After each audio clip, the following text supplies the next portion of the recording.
Hello, my name is Alvaro Alves Mil, and I am the author of the book Enigmas of the English Alphabet. My book describes the peculiarities of English spelling and pronunciation from the viewpoint of a foreign language speaker. I would like to tell you why I wrote this book and why I have started this podcast. My story started around the year 2000 when I worked for an international corporation as a software engineer. Now, I am originally from Lima, Peru, and my challenge at the time was to improve my English pronunciation. I had a little bit of a heavy accent, a Latin accent, so I would say, "Good morning, how are you? I am happy to meet you." At the time, I was based in Miami, Florida, and working for this company allowed me to interact with people from all around the world, including Europeans, Indians, and of course, South Americans. One thing I noticed is that we all had similar problems with pronunciation.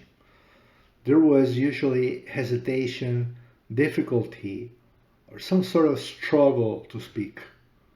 The majority was able to read, write, chat, etc., as long as it was done in writing.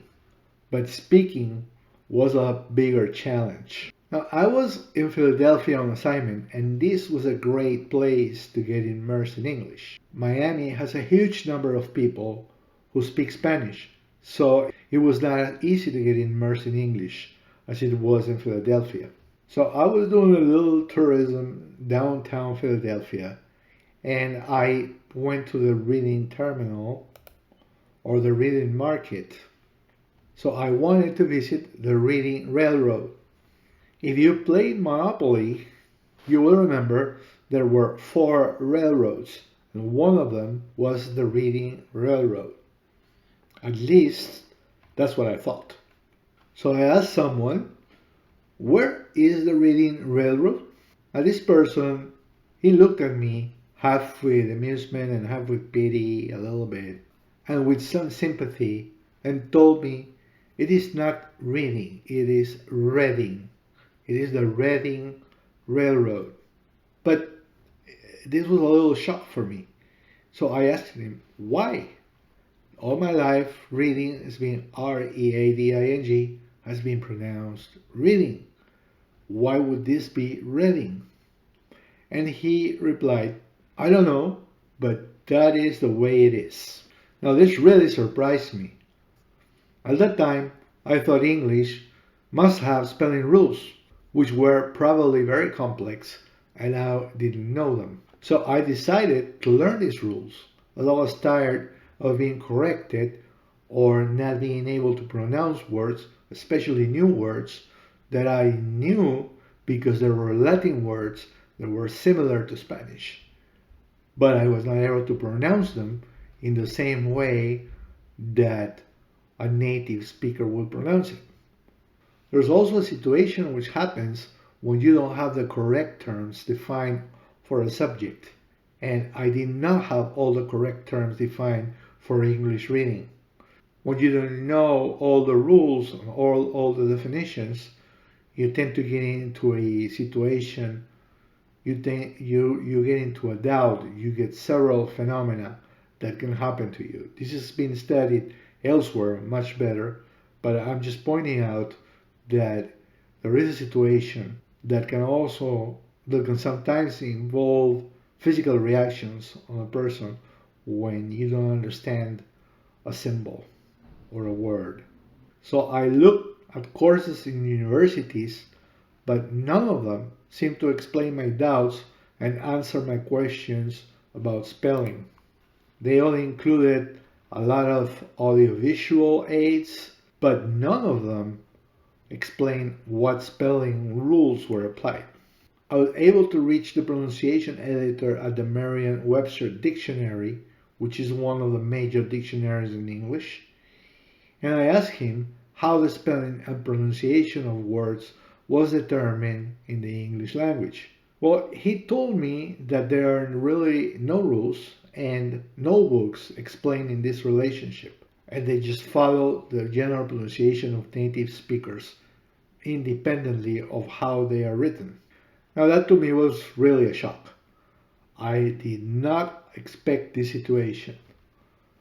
A major language like English has no rules. This is peculiar among all major European languages. To illustrate this, I compared an English dictionary against a German, Italian, French, and Spanish dictionary, and I was able to confirm the only dictionary showing a pronunciation guide for each and every word in the dictionary was the English dictionary. All other dictionaries use only the alphabet and additional diacritic symbols as needed to represent the different sounds in the words. This was very puzzling. The first book that shed some real light on the subject was Mother Tongue.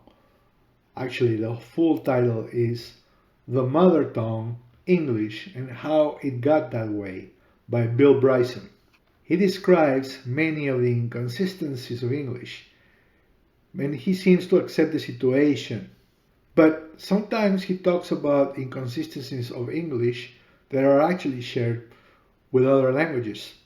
He would talk about something in English as if it was English, which actually was probably a Latin problem, and he was not probably aware of that.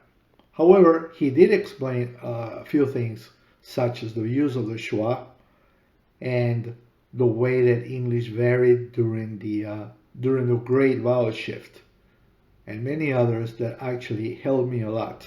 However, even though he explained all these inconsistencies and all of these problems that happen between all that happen in English, he basically said that he's happy with English the way it is, and because it is not like other European languages which use diacritic symbols, and basically nothing needs to be done about it.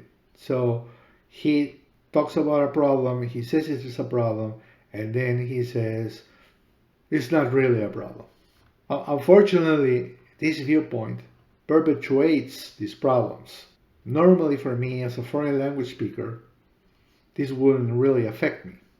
But now that English is the international language, there are millions and millions of people that are probably affected by this situation and who struggle, and many of who struggle to understand and learn this language. So here's a valid question. Is this the best way? Does English have a scientific approach? Now, interestingly enough, I continued the research and I found that all English scribes actually followed the rules from Latin, and that Old English was a regular language. In other words, it followed the rules of Latin, it followed the rules of the Latin alphabet, and it represented one sound with one symbol. As a matter of fact, they added a few symbols because they realized that Latin didn't have all the sounds that they needed in the language. But basically, Old English was a regular language. In other words, you didn't need a pronunciation guide in Old English. For example, one of the rules that they followed from Old Latin was the use of one consonant or two consonants to identify a long and a short vowel. So in this word here, in the word diner, there's one N, meaning that the first vowel is long and the second vowel is short. While in the word dinner, there are two consonants between the vowels, which means both vowels are short and are pronounced dinner. This and a few other rules helped me to remove a lot of confusion and allowed me to improve my pronunciation, as I am able to understand in many cases why a word is written and pronounced without the need of learning a separate pronunciation guide for each word as required by traditional methods. The intention of the book and of this podcast series is to share these facts with you and to start a discussion that can help more than 1 billion people who learn English, the great majority of whom have a difficult time learning this vital and important language. So join me on the next episode and we will explore the history of English, the history of spelling, the history of the scribe, and how it evolved during the years, why English evolved from a regular language into an irregular language that do not follow rules, as mentioned as was explained by Merriam-Webster. Thank you, and please don't forget to like and subscribe to our channel.